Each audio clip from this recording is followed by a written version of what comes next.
Hello my dear students, welcome to online JEE Foundation course in JEE Mechanical online platform। मैं गौरव sir आप लोगों को JEE foundation batch में fluid mechanics subject को पढ़ाऊंगा। सबसे पहले इस फ्लूइड मैकेनिक्स सब्जेक्ट को पढ़ने से पहले हमें ये मालूम होना चाहिए, चाहे जो भी सब्जेक्ट हो, केवल स्पेशली फ्लूइड मैकेनिक्स का हम बात नहीं करें, चाहे जो भी सब्जेक्ट हो, जो भी सब्जेक्ट आप पढ़ाई कर रहे हो उसका क्या वेटेज रहने वाला है, क्या उसका सिलेबस रहने वाला है। कॉम्पिटिटिव एग्जाम्स के लिए जो कुछ भी आप जो जिस टाइप का competitive exams in case future आप लिखने वाले हो, उसमें ये पता होना चाहिए कि उस कॉम्पिटिटिव एग्जाम्स में लाइक एसएससी जेईई का बात करें, एनटीपीसी का बात करें, एनपीसीआईएल का बात करें या डीएमआरसी डीआरडीओ का बात करें एंड वेरियस सेक्टर वाईजेक स्टील का बात करें, तो ये सभी डिफरेंट कॉम्पिटिटिव एग्जाम्स में क्या वेटेज रहने वाला हर एक सब्जेक्ट को। मैकेनिकल वाले की अगर बात करें, ऑटोमोबाइल इंजीनियरिंग का बात करें, तो ये सबको पता होना चाहिए।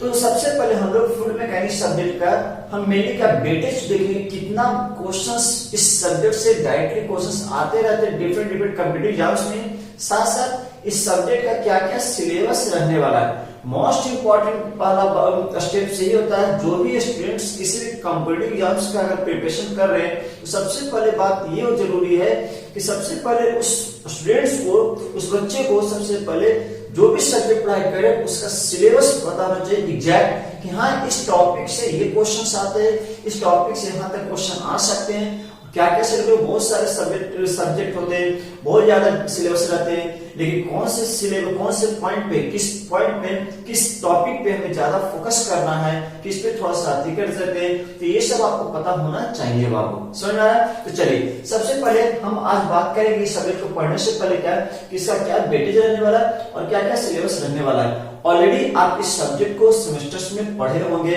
लेकिन बाय द वे बहुत सारे बच्चे हैं जिनको कुछ प्रॉपर गाइडेंस नहीं मिल पाया, या हो सकता है कि कुछ रीजन के कारण वो अच्छे से उस सब्जेक्ट को सेमेस्टर में नहीं पढ़ पाए थे।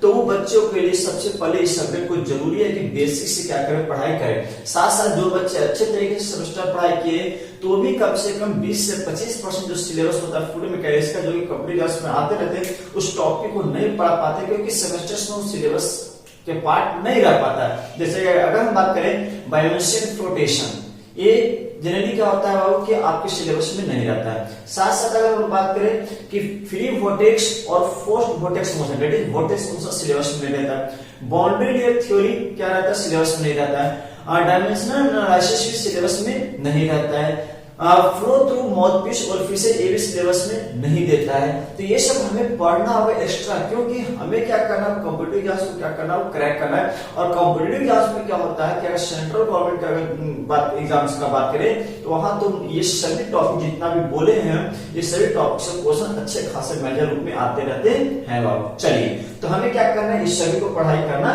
है। नेक्स्ट अगर हम बात करें कि जो भी डिप्लोमा लेवल पे जो भी कॉम्पिटिटिव एग्जाम्स होते हैं, चाहे वो हम बोले क्या एसएससी जेईई का बात करें, आईआरबी जेईई का बात करें, डीएमआरसी का बात करें, डीआरडीओ का बात करें, एनपीसीआईएल का बात करें, वाईजेक स्टील का बात करें, ये सभी एग्जाम का जब एनालिसिस, आप पेपर का एनालिसिस करिएगा, आप वैसे तो मैं कर चुका हूं, तो पेपर का जब एनालिसिस करिएगा तो आपको कॉमन थोड़ा भी इधर उधर हो सकता है, लेकिन ऑलमोस्ट सभी एग्जाम्स में क्या होता है बाबू कि लगभग एक ही तरीके से, एक ही पैटर्न पे क्या होता है, क्वेश्चंस आते रहते हैं। हम यही कहेंगे जो भी students different diploma level competitive exams की तैयारी कर रहे हैं, वो सबसे अच्छा आप एसएससी जेईई को क्या करिए बाबू, रेफरेंस मान के चलो। एसएससी जेईई का क्या करेगा, रेफरेंस मान के चलिए। अगर आप एसएससी जेईई का अगर रेफरेंस मान के अगर प्रिपरेशन कर रहे हो तो मेरा मानना है, और जो भी स्टूडेंट्स पहले सफल हो चुके हैं वो सबका एक्सपीरियंस कहता है कि जो बच्चे एसएससी जेईई को रेफरेंस मानकर प्रिपरेशन किए हैं ड्यूरिंग द प्रिपरेशन टाइम, जो कि अभी आपका स्टार्ट हो चुका है आज से प्रिपरेशन टाइम, तो वो बच्चे हर हाल में वो क्या करते हैं बाबू, सफल होते हैं और आगे अपना जो गोल है, आप जो सेट किए उस गोल को क्या करते हैं, पूरा करते हैं। तो थोड़ा सा सबसे पहले हम क्या करते हैं, एसएससी जेईई का पैटर्न देखते हैं कि एसएससी जेईई का पैटर्न क्या रहता है और उस एसएससी जेईई एग्जाम में इस सब्जेक्ट का क्या वेटेज रहने वाला है, और उसी के हिसाब से एसएससी जेईई के हिसाब से हम लोग क्या करेंगे, सिलेबस को भी क्या करेंगे, चाहे इस सब्जेक्ट का बात करें या आने वाले सब्जेक्ट का बात करें, इस सबका सिलेबस हम क्या करेंगे, कंप्लीट हम लोग करने वाले हैं बाबू। तो चलिए सबसे पहले हम लोग बात करें तो एसएससी जेईई की अगर बात करें तो एसएससी जेईई में हम लोग जानते हैं क्या कि एसएससी जेईई में 2 पेपर होता है। कितना पेपर होता है बाबू, 2 पेपर होता है, पेपर 1 और क्या होता है पेपर 2। मतलब एक कहलाता है पीटी और दूसरा क्या कहलाता है वो मेंस। एक पीटी कहलाता है और सेकंड वन क्या कहलाता है, मेंस कहलाता है। तो एक पीटी होता है और एक क्या होता है वो प्लस मेंस होता है। पीटी प्लस क्या होता है, मेंस होता है। तो हम सबसे पहले आगे पीटी पे अगर फोकस करें, किस पे फोकस करें, पीटी पे, मेंस का भी देख लेंगे बाद में चलकर हम लोग। तो सबसे पहले पीटी का अगर बात करें तो पीटी में क्या होता है, पीटी में जो एसएससी जेईई का जो पैटर्न रहता है पीटी में, तो एक्चुअली में होता क्या है कि 200 ऑब्जेक्टिव क्वेश्चंस इसमें आते हैं। कितना आते हैं, 200 ऑब्जेक्टिव क्वेश्चंस आते हैं। 200 ऑब्जेक्टिव क्वेश्चंस आते हैं, 200 मार्क्स का होता है। और इसमें खासियत ये है ना कि इसमें जो टाइम अलाउड किया जाता है एग्जाम्स के लिए, पेपर लिखने के लिए, वो केवल 120 मिनट होते हैं। क्या होते हैं वो, 120 मिनट होते हैं। इसका मतलब क्या कि ये सब जितना भी कॉम्पिटिटिव एग्जाम्स होते हैं केवल नॉलेज का टेस्ट नहीं हो रहा है, साथ साथ नॉलेज तो आपको होना ही चाहिए। अगर आपके पास नॉलेज नहीं है ये सभी सब्जेक्ट का तो आप तो पढ़ने ही कॉम्पिटिटिव रेस से बाहर है बाबू। लेकिन नॉलेज के साथ साथ आपको टाइम मैनेजमेंट का भी बहुत स्किल होना चाहिए। मतलब क्या, आपको टाइम मैनेजमेंट करना आना चाहिए। कम समय में हम ज्यादा से ज्यादा क्वेश्चंस कैसे सही अटेम्प्ट लेकर हम लोग कर सकते हैं, इसका भी आपका टेस्ट लिया जाता है। इसलिए क्योंकि देखिए ना कि 120 मिनट केवल दिया गया है और 200 क्वेश्चंस रहते हैं और इसको आपको क्या करना है, 120 मिनट में सॉल्व कर देना है। तो मतलब क्या, नॉलेज के साथ साथ हमें टाइम मैनेजमेंट चाहिए। ये कैसे सर मैनेज करेंगे, क्या होगा, ये सब आने वाले टाइम में इसको बताएंगे डिटेल में। अभी इतना ही कहेंगे कि कोई भी कॉम्पिटिटिव एग्जाम है तो आप नॉलेज के साथ साथ टाइम को क्या करिए बाबू, मैनेज करिए। चलिए अब इसमें अगर पीटी का बात करें तो इसमें 200 ऑब्जेक्टिव क्वेश्चंस में आप 2 पार्ट में बांटिए। एक होता है नॉन टेक, जो कि मोस्ट इंपॉर्टेंट आज के डेट में हो गया है बाबू, नॉन टेक, और दूसरा क्या हो, टेक। सेकंड क्या होता है बाबू, टेक होता है। नॉन टेक में भी कितना बाबू, 100 क्वेश्चंस आते हैं। कितने क्वेश्चंस आते हैं, 100 ऑब्जेक्टिव क्वेश्चंस आते हैं ऑब्जेक्टिव। और टेक में कितना आता है बाबू, 100 क्वेश्चंस इसमें भी आते हैं, मतलब इक्वल डिवीजन।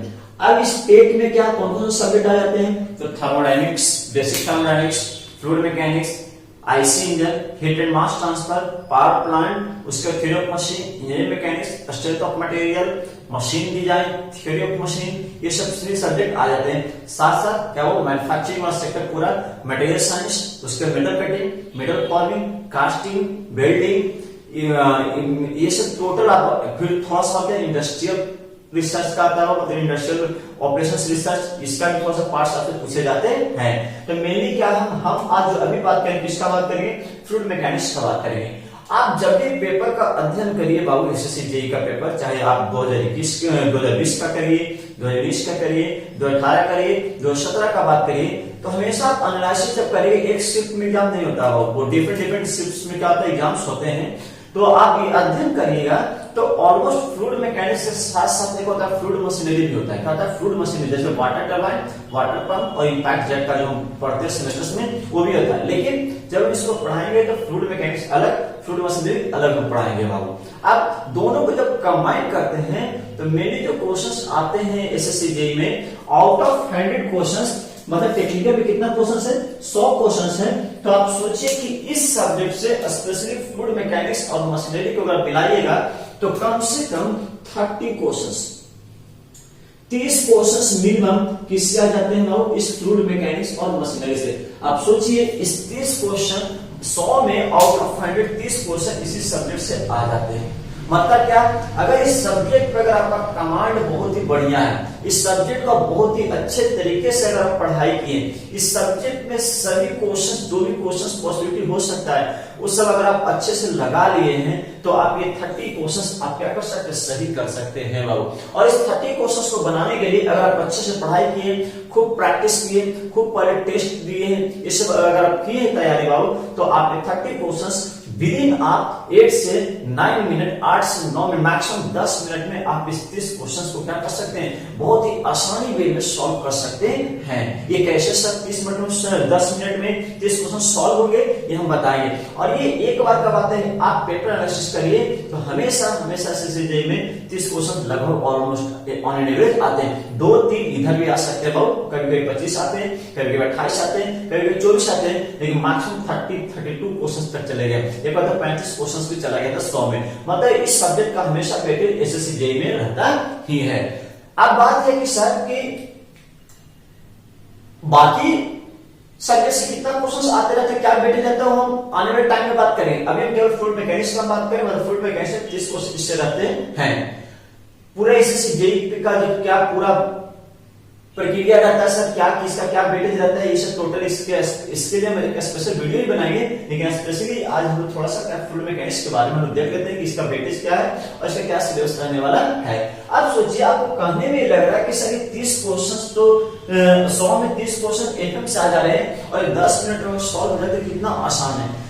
कहने में आसान है बाबू, और रियल में पॉसिबल है, नो डाउट रियल में पॉसिबल है। आप ही लोग के भीड़ में से कोई बच्चा है जो कि हमेशा निकालते रहते एग्जाम्स और 30 क्वेश्चन सही करके आते हैं, लेकिन उसके पीछे बहुत सारा मेहनत है बाबू। मेहनत आपका है, मेहनत मेरा है, आप डेडिकेशन लेवल आपका है, डेडिकेशन लेवल मेरा है, ये सबको मिलाना होगा। मतलब आपको भी मेहनत करना होगा और हम लोगों को भी मेहनत करना होगा, किस वे में डिलीवर करें और आप किस वे में आप उसको एक्सेप्ट करिए। जैसे से बोले वैसे आप बात को क्या करें, फॉलो करते चलिए। तो चलिए अब इस 30 क्वेश्चन को हम पकड़ना है और सॉल्व करना, और 30 क्वेश्चन सॉल्व हो जाते हैं और 10 मिनट में आपका कॉन्फिडेंस लेवल बहुत ही क्या हो जाएगा, हाई हो जाएगा। और बाकी का जो सब्जेक्ट का क्वेश्चन आते हैं आप आसानी वे में क्या करिएगा, बना ले। क्योंकि हमेशा सबसे बड़ा किसी कंप्लीट एग्जाम से निकालने के लिए क्या होता है, कॉन्फिडेंस। अगर स्टार्टिंग में अगर आप 10 मिनट में 30 क्वेश्चन सॉल्व कर ले रहे हो बाबू, तो आपका कॉन्फिडेंस लेवल बढ़ जाएगा और जब आप अच्छा से अच्छे आपका और भी जो क्वेश्चन आने वाले अलग सब्जेक्ट में आगे चलकर वो आप आसानी से क्या कर सकते हो, सॉल्व कर सकते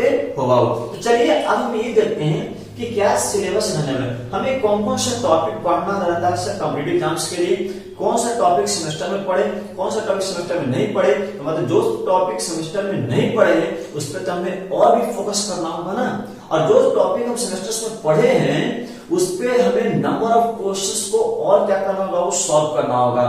साथ साथ अब अलग कॉन्सेप्ट हमें क्या करना होगा, सॉल्व करना होगा। सेमेस्टर का अप्रोच अलग होता है, कॉम्पिटिटिव एग्जाम्स का अप्रोच लिखने का क्या होता है, अलग होता है। तो कब सेमेस्टर एग्जाम में अगर देखें तो एक हद तक टाइम का ज्यादा बाउंडेशन नहीं रहता, टाइम लिमिट रहता है नो डाउट, लेकिन टाइम का बहुत ज्यादा बाउंडेशन नहीं रहता। अगर आपको अच्छे से पढ़ाई किया तो 3 घंटा बहुत ही आसानी से पेपर लिखकर आप आते हो सेमेस्टर एग्जाम में। लेकिन कॉम्पिटिटिव एग्जाम्स में हमेशा हमेशा टाइम का बाउंडेशन रहता है। आप कोई भी कॉम्पिटिटिव एग्जाम देने चले जाओ तो आपको हमेशा लास्ट में लगेगा ये क्वेश्चन हमें आ रहा था, उसके बावजूद भी हमसे नहीं सॉल्व हो पाया क्योंकि मेरे पास टाइम का कमी था बाबू।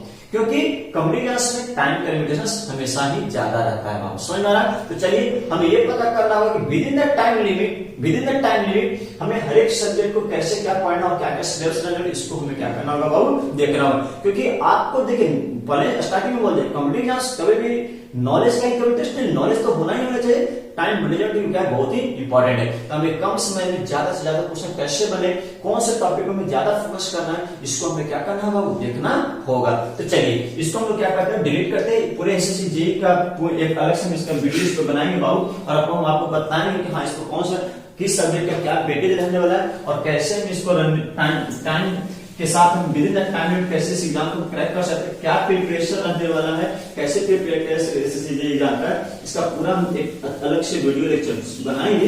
तभी आप तब तक आप इसको क्या करें, सिलेबस को डिस्कशन करते हैं, इसको समझिए।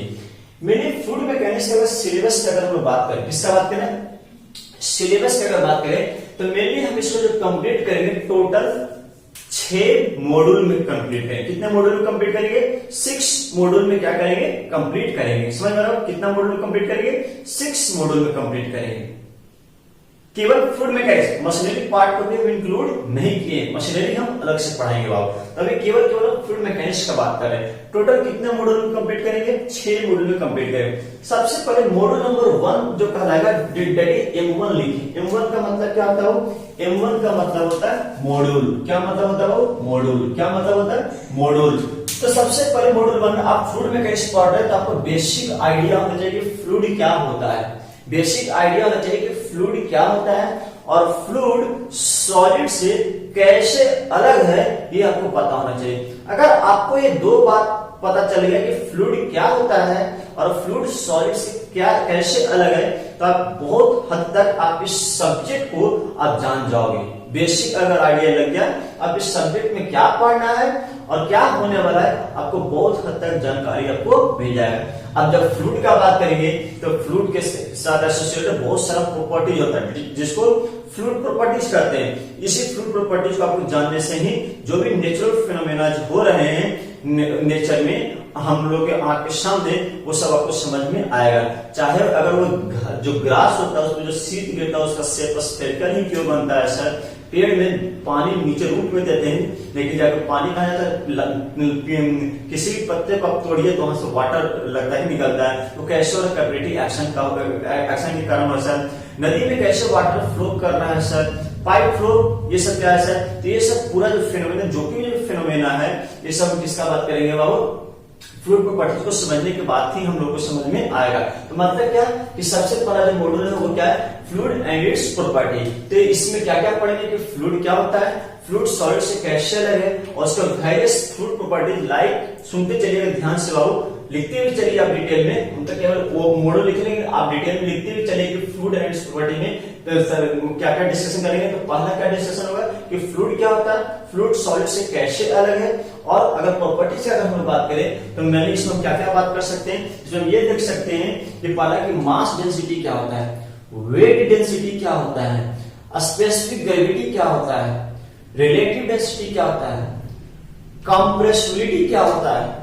कंप्रेसिबिलिटी पढ़ने से हमको पता चलेगा कि लिक्विड 99% लिक्विड जो होता है इनकम्प्रेसिबल होता है, 1% लिक्विड क्या होता है कंप्रेसिबल हो सकता है, और 99% गैसेस क्या है कंप्रेसिबल है और 1% गैसेस क्या है वो इनकम्प्रेसिबल, ये हमको पता चलेगा कंप्रेसिबिलिटी पढ़ने से। उसके बाद हम देखेंगे विस्कोसिटी क्या है, जैसे कि अगर कोई सॉलिड ऑब्जेक्ट अगर मूव कर रहा है हम बोलते हैं क्या कि वहां पे रिलेटिव मोशन है, तो फ्रिक्शन का इंट्रोडक्शन है, कहीं भी रिलेटिव मोशन आ रहा है तो फ्रिक्शन होता है। उसी तरीके से फ्लूइड में सबसे बड़ा जो बैरियर है बाबू वो क्या है, विस्कोसिटी है। तो विस्कोसिटी क्या होता है, कॉज ऑफ विस्कोसिटी, जैसे कॉज ऑफ फ्रिक्शन का बात करते हैं उसी तरीके से कॉज ऑफ विस्कोसिटी का बात करेंगे, उसका न्यूटन्स लॉ ऑफ विस्कोसिटी बात करेंगे, सरफेस टेंशन, कैपिलरी एक्शन, ये सब। उसके बाद टाइप्स ऑफ फ्लूइड, कितने तरह का फ्लूइड होता है, Newtonian fluid, non Newtonian fluid, mainly non Newtonian fluid हम लोग डिटेल में सिस्टम में नहीं पढ़ते हैं लेकिन हम लोग को यहाँ पढ़ना है क्योंकि इससे क्वेश्चंस आते रहते हैं एग्जाम में कि नॉन न्यूटोनियन में रियोपेटिक फ्लूइड क्या होता है, थिक्जोट्रॉपिक क्या होता है, डायलेटेड फ्लूइड क्या होता है, ये सब हमें क्या करना होगा, डिटेल में हमें पढ़ाई करना होगा। तो इसमें सब तो बहुत सारा बोले, आप क्या कर सकते हो, लिख सकते हो। आइडियल फ्लूइड क्या होता है, रियल फ्लूइड क्या होता है, इसके बारे में क्या करना जानकारी लेना है। तो पूरा इस जितना भी बात बोले वो मॉड्यूल नंबर 1 में हम क्या करेंगे वो कंप्लीट करेंगे, और इसमें जो कुछ भी क्वेश्चंस डिफरेंट कॉम्पिटिशंस में आया हुआ है, चाहे वो ऑब्जेक्टिव क्वेश्चंस का बात करें या कन्वेंशनल क्वेश्चंस का बात करें, उस सबको हम लोग क्या करेंगे सॉल्व करेंगे। बाबू समझ आ रहा, चलिए सेकंड जो स्टार्ट करेंगे डेट इज मॉड्यूल नंबर 2। क्या स्टार्ट करेंगे बाबू, मॉड्यूल नंबर 2। मॉड्यूल नंबर 2 का नाम है बाबू when fluid is at rest. मतलब क्या, मेनली क्या है कि आगे हम फ्लूइड के बारे में समझे, फ्लूइड के बेसिक प्रॉपर्टीज के बारे में समझे। अब क्या है, फ्लूइड रेस्ट में तब हम उसका क्या करें, एनालिसिस करें। जैसे कि अगर हम बात करें कि डैम का बात है तो डैम में क्या होता है, वाटर को हम क्या करते हैं, स्टोर करते हैं। तो जो वाटर को स्टोर करते हैं जिस गेट से हम स्टोर करते हैं ओपनिंग से, मतलब तो उस पे क्या होता है कि वाटर के द्वारा एक नॉर्मल फोर्स उस सरफेस पे एग्जर्ट होता है। तो नॉर्मल फोर्स कितना एग्जर्ट हो रहा है इसको हमें क्या करना होगा, कैलकुलेट करना होगा बाबू। तो उसके लिए मतलब जब भी हम फ्लूइड का अध्ययन रेस्ट में करते हैं तो उस केस में हमें पढ़ना, तो उसकी बोलते हैं फ्लूइड इज एट रेस्ट। इसमें 4 सब टॉपिक लेकर आएंगे, मतलब मॉड्यूल 2 में 4 चैप्टर है बाबू। एक कहलाता है प्रेशर एंड इट्स मेजरमेंट। मतलब जब भी आप फ्लूइड मैकेनिक्स जब पढ़ाई करिएगा बाबू तो सबसे पहले बात स्टार्ट होता है प्रेशर एंड इट्स मेजरमेंट की। प्रेशर क्या होता है, प्रेशर क्या होता है, पास्कल फ्लो क्या है, उसके बाद बात करें कैसे हम प्रेशर को मेजर करते हैं, types of pressure, absolute pressure क्या होता है,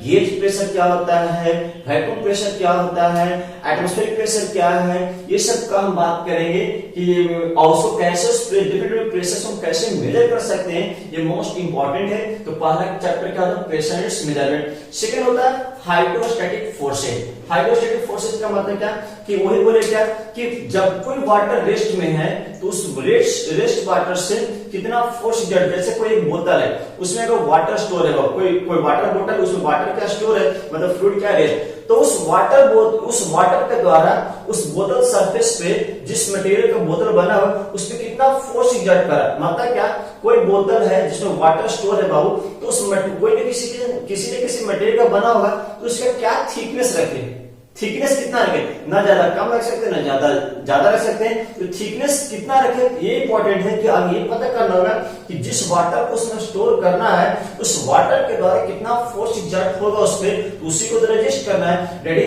उसको हम क्या करते हैं हाइड्रोस्टैटिक फोर्सेस कहते हैं। अब सरफेस जिस सरफेस पे लग रहा है वो सरफेस प्लेन भी हो सकता है और क्या हो सकता है वो कर्व भी हो सकता है, मतलब क्या इसमें दो के लिए पढ़ना है, एक प्लेन सरफेस के लिए पढ़ना है, किसके लिए पढ़ना है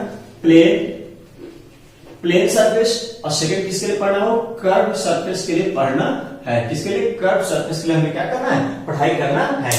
नेक्स्ट जो इसी चैप्टर जो मोस्ट इंपॉर्टेंट चैप्टर है और इससे जमकर क्वेश्चन आते हैं, ready, buoyancy and floatation, buoyancy and floatation कि बायोमेसी एंड फ्लोटेशन मान इसमें आर्किमिडीज प्रिंसिपल का बात करें, जितना भी सी पुट का बात करें, सबमरीन का बात करें, ये जो आप देखते होंगे पैराशूट का बात करते हैं, तो ये सब कैसे वर्क कर रहा है इसको समझने के लिए आपको बायोमेसी एंड फ्लोटेशन समझना बहुत ही जरूरी है कि स्टेबिलिटी होने के लिए क्या क्या कंडीशन चाहिए, चाहे वो बॉडी फ्लोट कर रहा हो या कोई बॉडी सबमर्ज कर रहा हो, तो स्टेबिलिटी होने के लिए क्या कंडीशन होनी चाहिए इसके बारे में क्या करना होगा, बात करना होगा।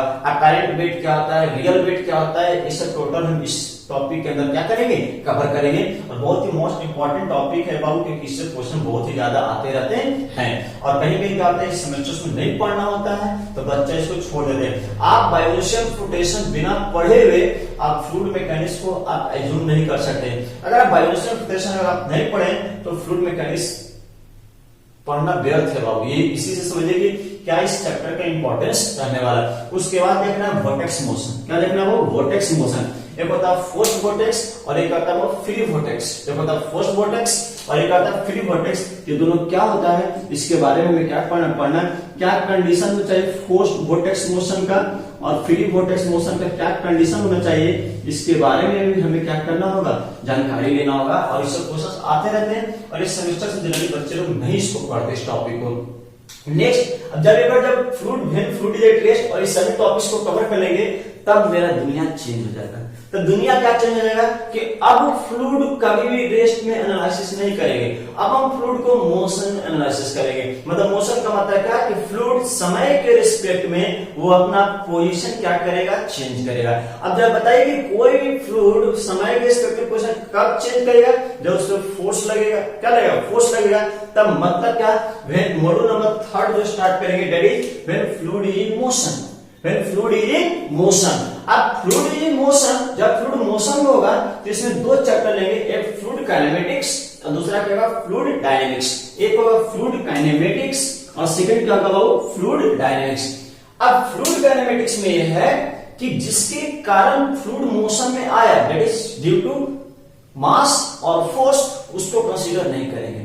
हम इसमें केवल बात करेंगे फ्लूइड काइनेमेटिक्स में कि कंडीशन ऑफ फ्लो कैसे हम कर सकते हैं, हाँ ये fluid particle given fluid particle flow करेगा तो उसके कंडीशन तक कंटिन्यूएशन, तब कंटिन्यूएशन के बारे में क्या करेंगे पढ़ाई करेंगे। इसमें वेलोसिटी का बात करेंगे, एक्सेलरेशन का बात करेंगे हम लोग। टाइप्स ऑफ अगर फ्लो हुआ तो कितने तरीके का फ्लो है, अगर फ्लो हुआ तो कोई ना कोई जो फ्लूइड पार्टिकल कोई ना कोई पाथ को ट्रेस किया होगा तो कितने तरीके का फ्लो पाथ बनाता है। स्ट्रीमलाइन क्या होता है, स्ट्रीक लाइन क्या होता है, पाथ लाइन क्या होता है, इक्वेशन ऑफ स्ट्रीमलाइन, इसके बारे में क्या करेंगे जानकारी देखेंगे। उसके बाद देखेंगे क्या कि जाके आपका जो है कि वेलोसिटी पोटेंशियल फंक्शन क्या होता है, वेलोसिटी स्ट्रीम फंक्शंस क्या होता है, वोर्टिसिटी क्या होता है, सर्कुलेशन क्या होता है, ये सब बात करेंगे। उसके बाद फ्लोनेट के बारे में हम लोग बात करेंगे। ये जो टॉपिक जितना भी नाम बोले फ्लूइड काइनेमेटिक्स, ये कब continuation streamline path line streak line तक हम लोग पढ़ते हैं सेमेस्टर्स में।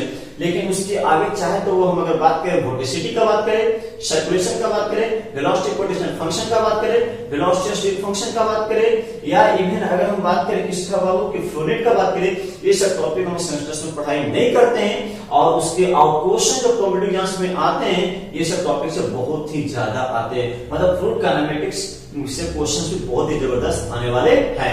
उसके बाद इसी में हम एक फ्लूइड डायनेमिक्स, क्या हो फ्लूइड डायनेमिक्स, इसमें क्या करते हैं फोर्स को कंसीडर करेंगे। अब जब फोर्स को कंसीडर करेंगे तो एक विस्कस फोर्स आएगा, तो एक बार विस्कस फोर्स को कंसीडर करना है, दूसरा बार नहीं करना है। करेंगे तो नेवियर-स्टोक्स इक्वेशन कहलाएगा, नहीं करेंगे तो यूलर इक्वेशन कहलाएगा। अब यूलर इक्वेशन से हमें बर्नौली इक्वेशन क्या करना है, डिराइव करना है। जानते हैं कि बर्नौली इक्वेशन कितना इंपॉर्टेंट है, आपको भी पता है। नेक्स्ट अगर हम बात करें कि इसी में हमें देखना है कि फ्लो मेजरमेंट डिवाइस कुछ वेंचुरीमीटर क्या होता है, वोल्फ्स क्या होता है, पिटॉट ट्यूब क्या होता है, कैसे हम फ्लूइड के फ्लो को मेजर कर सकते हैं, उसके वेलोसिटी को कैसे मेजर कर सकते हैं, इसके बारे में हमें क्या करना होगा, डिटेल में बात करना होगा।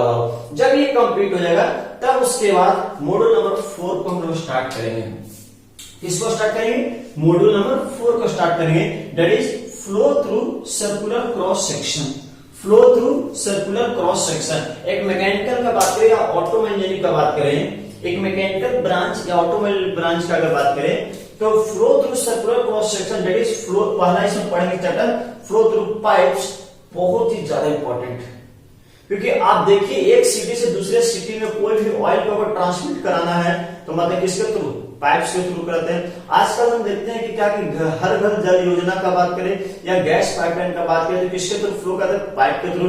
कितना रियल एप्लीकेशन में पाइप इंपॉर्टेंट है आप इसको समझ सकते हैं। इसीलिए इस चैप्टर से कॉम्पिटिटिव एग्जाम्स में बहुत ही ज्यादा क्वेश्चन आते हैं। इसमें क्या 3 चैप्टर पढ़ेंगे, एक पढ़ेंगे flow through pipes, flow through pipes जिसमें कि रेनॉल्ड्स नंबर का बात करेंगे, रेनॉल्ड्स नंबर का आधार पे टर्बुलेंट फ्लो, लैमिनार फ्लो क्या होता है इसके बारे में बात करेंगे। इसी में हम फिर देखेंगे बाबू कि जाके total energy line, energy gradient line क्या होता है, पावर ट्रांसमिशन थ्रू पाइप्स का बात करेंगे, पाइप कनेक्शन का बात, जब पाइप सीरीज में हो उसके पैरेलल में तो क्या डिस्चार्ज और हेडोस पे इफेक्ट पड़ेगा, इसके बारे में हम क्या करेंगे, एनालिसिस हम लोग करने वाले हैं। उसके बाद अगर हम बात करें तब इसमें ये देखेंगे वाटर हैमर क्या होता है, वाटर हैमर क्या होता है इसके बारे में एनालिसिस करेंगे। और इसी फ्लो थ्रू पाइप्स का एप्लीकेशन आपको जब हम फ्लूइड मशीनरी पढ़ाएंगे तो वहां पे भी आने वाला है बाबू। तो इसमें डायरेक्सी रिसर्च इक्वेशन, हैगेन पॉइल इक्वेशन, ये सब हम डिटेल में क्या बात करने वाले हैं बाबू।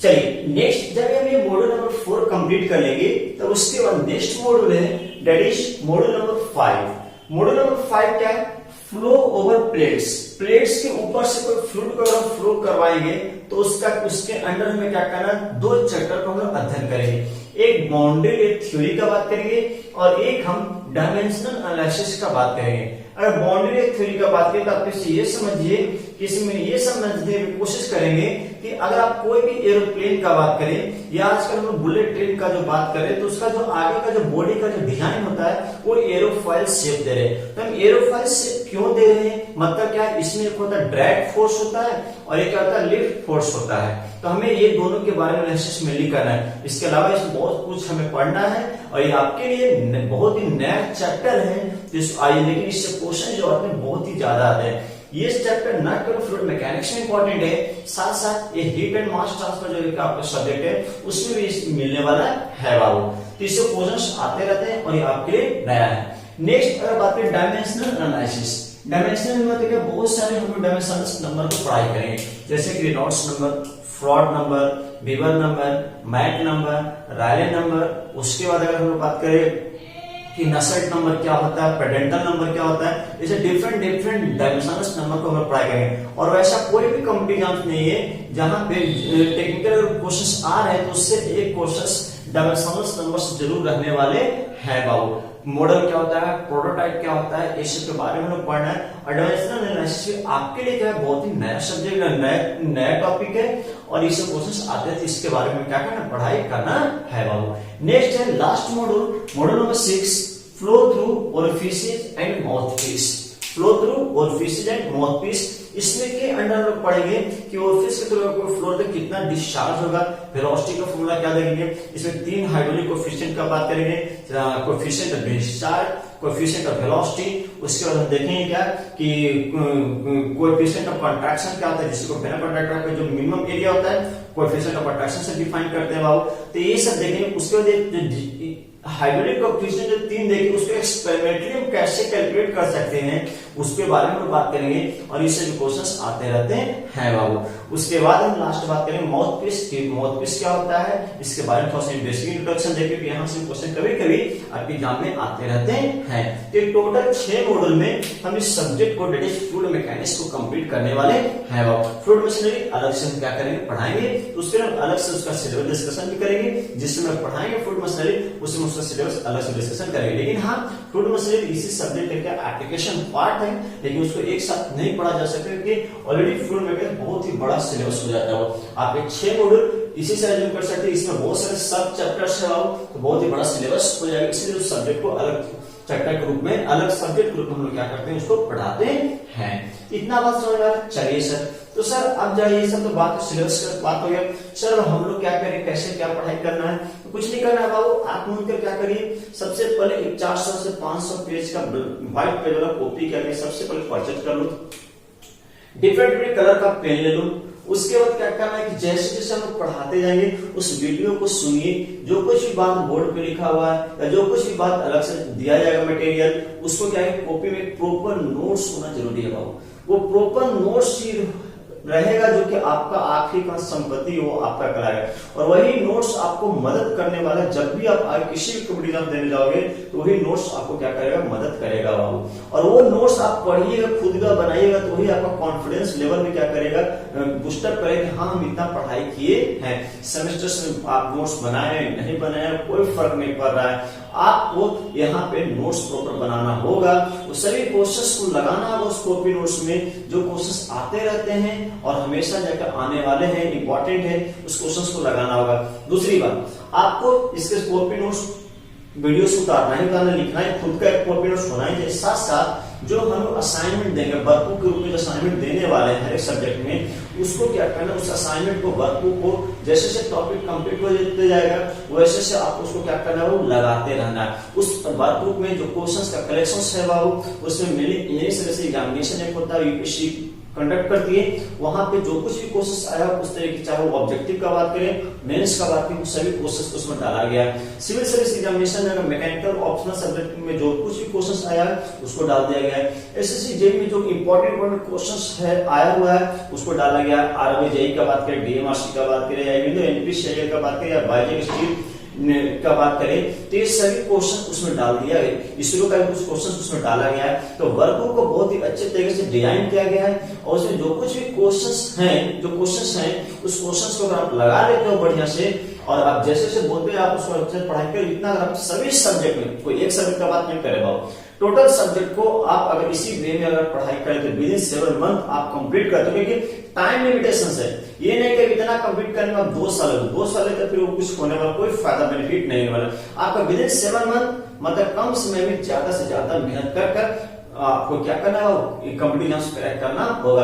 इतने बात को फॉलो करिए, इतना ही पे रहिए, ज्यादा डेविएट इधर से उधर होना नहीं।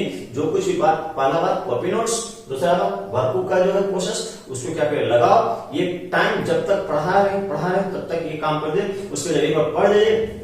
उसका जो सबसे मोस्ट इंपॉर्टेंट है कि आप टेस्ट जरूर दो, वीकली टेस्ट दीजिए, जिससे ये पता चले कि एक वीक में जो कुछ हम पढ़ाई किए हैं उसको हम कितना जाके समझे हैं, कितना हम क्वेश्चंस बना सकते हैं खुद से, अब कितना नहीं बन रहा है, तो क्यों नहीं बन रहा है, उसको एनालिसिस करना जरूरी है। एनालिसिस तभी होगा जब आप टेस्ट में अटेम्प्ट लोगे, तो टेस्ट को दोगे तभी पता चलेगा। और सबसे बेस्ट तरीका हो, आप कितना भी पढ़ाई कर लो, अगर आप टेस्ट नहीं दोगे ना तो कॉन्फिडेंस लेवल आपका राइज नहीं होगा। एग्जाम देने से पहले आपको बहुत सारा टेस्ट देना हो, इससे बहुत पता चलता है। एक कि टाइम मैनेजमेंट, एक ना मन करते हुए भी आपको एक रेगुलरिटी मेंटेन है कि आपको पढ़ाई करना है, क्योंकि अगले संडे को में टेस्ट है। मतलब क्या कि आपको पढ़ना ही होगा, ना चाहकर आपको पढ़ना होगा। आप मान के चलो जो टेस्ट दे रहे हैं वो एक तरीके से हम एग्जाम में बैठ रहे हैं। सेंटर में बैठे हुए, तो उस समय सोचिए जिस लेवल से आप डेडिकेशन के साथ आप बैठते हैं उसी डेडिकेशन के साथ आपको ऑनलाइन टेस्ट भी देना है। उसके बाद इससे ये भी पता चलता है कि आप कितना क्वेश्चन अभी तक सॉल्व कर पा रहे हो, कितना नहीं कर पा रहे, क्यों नहीं कर पा रहे हो। अगर आप उसको डीप एनालिसिस करिएगा तो आपको लगेगा कि बहुत ही कम एफर्ट में जो क्वेश्चन नहीं भी सॉल्व हो रहे थे वो भी अब आने वाले टाइम में सॉल्व होने लगेंगे। इसलिए टेस्ट क्या बहुत ही इंपॉर्टेंट है, मस्ट इंपॉर्टेंट है। तो चलिए नेक्स्ट क्लास से हम लोग क्या करेंगे, module number 1 that is fluid and its properties. सबसे पहले क्या करेंगे, स्टार्ट करेंगे और इसमें जो कुछ भी क्वेश्चन आएंगे बाबू सभी क्वेश्चन के साथ साथ लगाते चलेंगे इस वे में। उसके बाद module number 2, module number 3, module number 4, module number 5, module number 6 हम लोग क्या करेंगे, पढ़ते चलेंगे सीरियल बाय। और इसमें जो कुछ भी क्वेश्चंस इस सभी मॉड्यूल में आएंगे उस सबको हम लोग क्या करेंगे, लगाते चलेंगे। उसके बाद इस सब्जेक्ट का जाएगा फिनिश हो जाएगा। उसके बाद आप में कॉन्फिडेंस लेवल बहुत ही हाई हो जाएगा। उसके बाद किसी भी कॉम्पिटिटिव एग्जाम से आप क्वेश्चन रहे, चाहे इंजीनियरिंग सर्विस एग्जामिनेशन का बात करें, सिविल सर्विस के एग्जामिनेशन का बात करें, इसरो का बात करें, डीआरडीओ का बात करें, कोई भी लेवल के कॉम्पिटिटिव का बात करें, उसका क्वेश्चंस आप बहुत ही अच्छे से आसानी वे में आप लगा लोगे। सो इतना बात को क्या करना, फॉलो करना है। सो तब तक के लिए टेक केयर, खुश रहिए, क्योंकि सबसे बड़ा फंडा मेरा यही है कि अगर सफल होना तो आपको खुश रहना सीखना होगा। मतलब क्या, ऐसे ही नहीं कि कोई काम भी नहीं किया खुश रहेंगे, नहीं, आपको काम भी करना और खुश काम करें थोड़ा सा प्रेशर होगा, माइंड पे प्रेशर बनेगा, लेकिन उस प्रेशर में आपको क्या करना है, रहना है, ढलना है, उस प्रेशर में ढलना है। कैसे ढल सकते हैं, आप खुश रहकर ढल सकते हो, समझ में आ रहा हो। सो तब तक के लिए टेक केयर, फिर से बोले खुश रहे, जय हिंद।